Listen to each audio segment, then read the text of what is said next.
सिंदखेड राजा येथे राजे लखुजीराव जाधव यांच्या स्मृतिदिनानिमित्त भेट दिल्यानंतर शेतकरी नेते तथा दैनिक देशोन्नतीचे मुख्य संपादक प्रकाशजी पोहरे यांनी ऐतिहासिक वारशाच्या दुरवस्थेवर राज्य सरकार आणि पुरातत्व विभागावर तीव्र टीका केली। जिजाऊंच्या जन्मभूमीतील ऐतिहासिक स्मारकांचे जतन व संवर्धन करण्यात शासन अपयशी ठरल्याचा आरोप त्यांनी केला।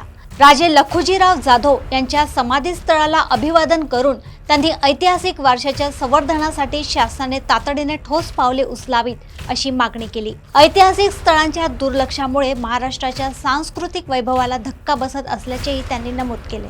यावेळी सिंदखेड राजाचे नगराध्यक्ष सौरभ तायडे यांनी प्रकाशजी पोहरे यांचा शाल व पुष्पगुच्छ देऊन सत्कार केला। कार्यक्रमाला विविध राजकीय सामाजिक क्षेत्रातील मान्यवर, राजे लखुजीराव जाधव यांच्या वंशज तसेच नागरिक मोठ्या संख्येने उपस्थित होते। देशोन्नतीसाठी गजानन मेहता यांची रिपोर्ट। विदर्भाच्या जी चळवळ आम्हाला सुरू करायची आहे त्या निमित्ताने इथे आलो, राजेंच्या समाधीचं दर्शन घेतलं आणि राजेंचे वंशज आज आमच्यासोबत आहेत। परंतु इथं आल्यानंतर मनाला फार वेदना होतात की ज्या मा जिजाऊच्या नावावर हे राज्य चालतं आणि त्यांचाच हा जो काही वारसा आहे त्या वारशाची एकंदरीत अवस्था पाहून सरकार हे किती बेगडी आहे आणि कशा पद्धतीने केवळ खोटांडबाजी करते याचं हे इथं प्रत्ययास आलं।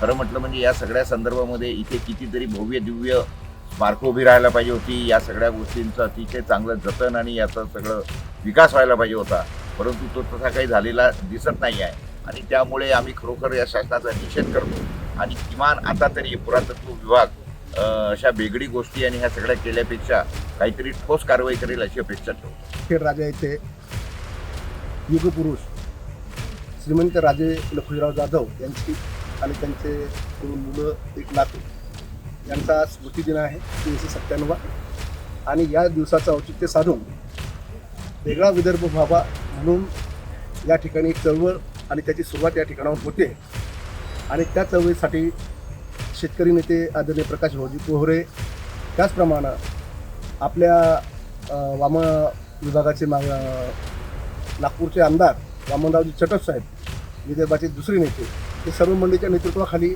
या ठिकाणी मोठा कार्यक्रम होतो आणि स्वतंत्र विचाराचे राजे लखुजीराव जाधव आणि त्यांचे स्वतंत्र विचार ज्या पद्धतीने होते त्या पद्धतीने ही कारकीर्द चालावी, हा वेगळा विदर्भ व्हावा ही एक माणसा मनामध्ये घेऊन आलेली ही थोर मंडळी या ठिकाणी आहेत। मी त्यांचं आमच्या या राजे जाधव परिवाराच्या समाधीस्थळी स्वागत करतो आणि त्यांना अशी विनंती करेल की या ठिकाणी जे शिवमंदिर असेल किंवा शेषशाही विष्णूची जी मूर्ती आहे की जी या 3 राज्यामध्ये तसा दगड या ठिकाणी सापडत नाही, ही मूर्ती त्यांनी त्या दिवशी सांभाळून ठेवलेली आहे। तर बाकी उत्खनन करणं बाकी आहे। केंद्र सरकारला आम्ही वारंवार विनंत्या करतो की आपण उत्खनन करा, परंतु ते त्याकडे दुर्लक्ष करतात। आपल्या माध्यमातून सुरुवात आपल्या वृत्तपत्राला बातम्या आलेल्या आहेत। वृत्तपत्र हे लोकशाहीचं मोठा स्तंभ आहे आणि आपल्यासारख्या नेत्यांनी जर यामध्ये लक्ष घातलं तर निश्चितच या भागाचा विकास होईल।